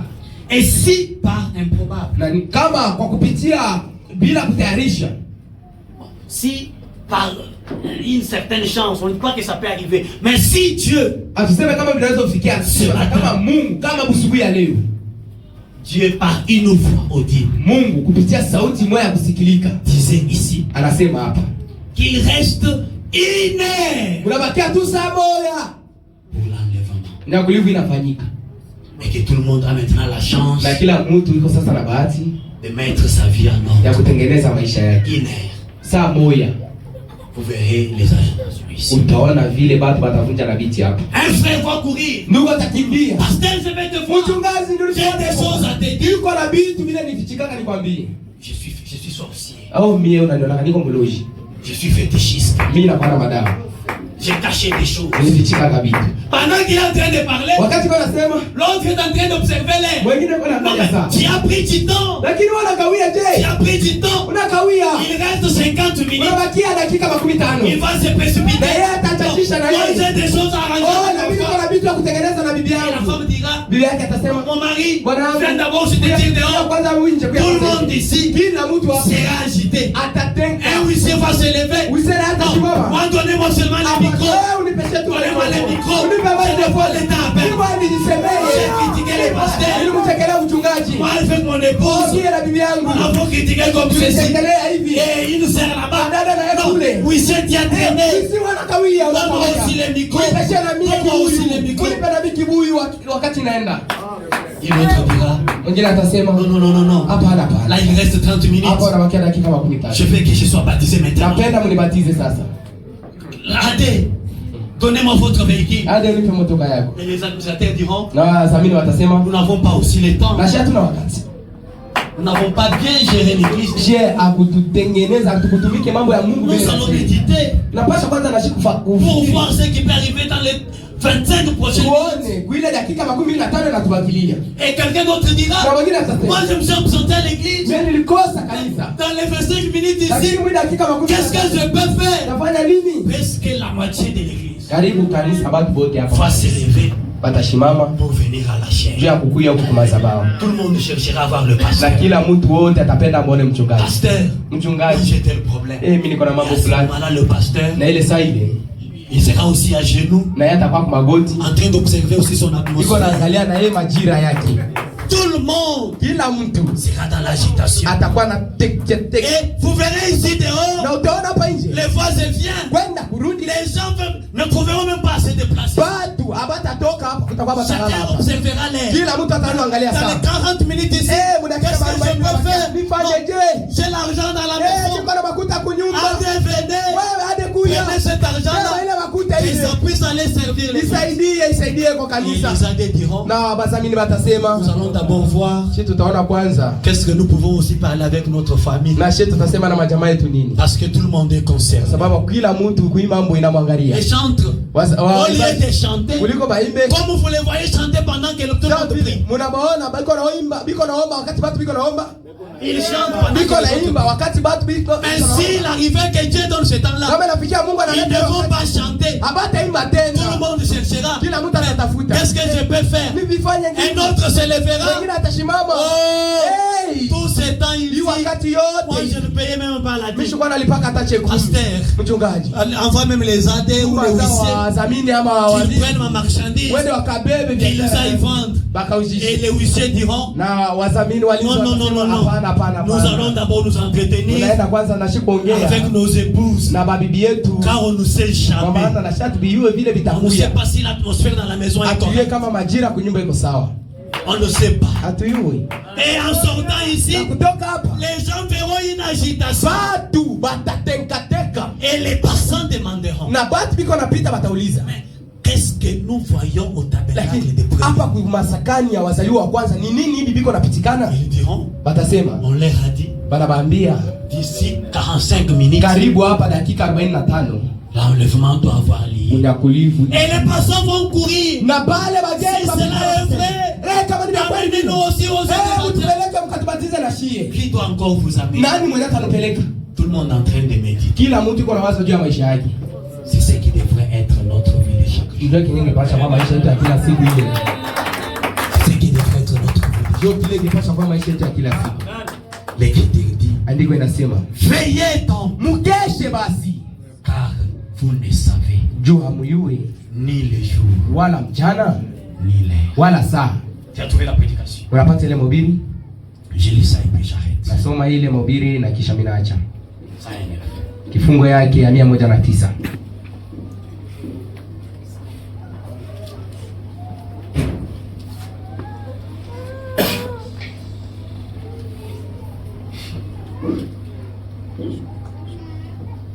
Est-ce que c'est ici? Eti ni hapa? Ouais. Voilà, ça énerve. Quelle est notre position ce matin? Msimamo wetu asubuhi ya leo ni gani? Pendant que nous faisons notre inventaire. Wakati tuko nafanya uchunguzi wa maisha yetu. Ce matin. Asubuhi ya leo. Est-ce que vous suivez? Eti mko nafuata? Est-ce que vous suivez très bien? Eti mko nafuata mzuri? Ce matin. Asubuhi ya leo. Si on nous disait que le Seigneur allait descendre des cieux ce matin, angetuambia sema Bwana anataka kushuka toka mbingu asubuhi ya leo. Avec les cris et avec la trompette. Na malalamiko na baragumu. La trompette de Dieu. Tarumbeta ya Mungu.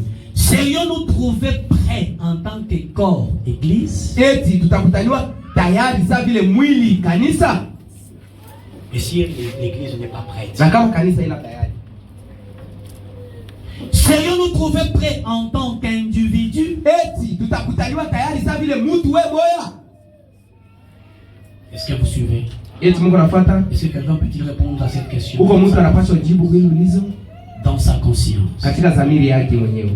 Serions-nous trouvés prêts en tant qu'individu? Tutakutaniwa tayari sa vile wewe mtu wewe peke? Pour nous ceux qui seront ressuscités des morts. Et qui ont montré qu'ils sont prêts. Écoutez les prophètes. Peu importe que nous soyons prêts ou pas, le Seigneur Jésus-Christ viendra quand même au temps fixé. Que tu sois prêt ou pas, c'est pas toi qui dois empêcher la venue du Seigneur.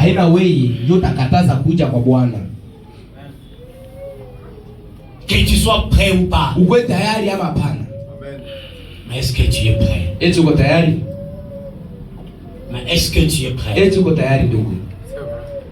Mais est-ce que tu es prêt? Ce matin. Parce que vivons comme si à la minute suivante Jésus doit venir.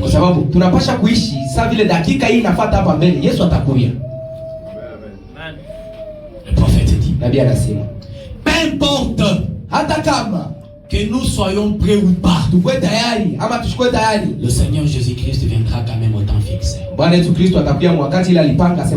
devons être prêts. Et nous devons l'être maintenant.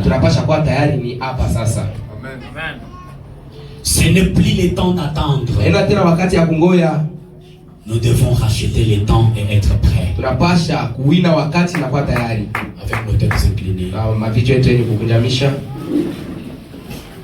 Jésus revient. Alléluia. Jésus revient. Alléluia. Jésus revient. Alléluia. Oh oui. Alléluia. Oh, Alléluia. Seras-tu prêt quand il reviendra? Seras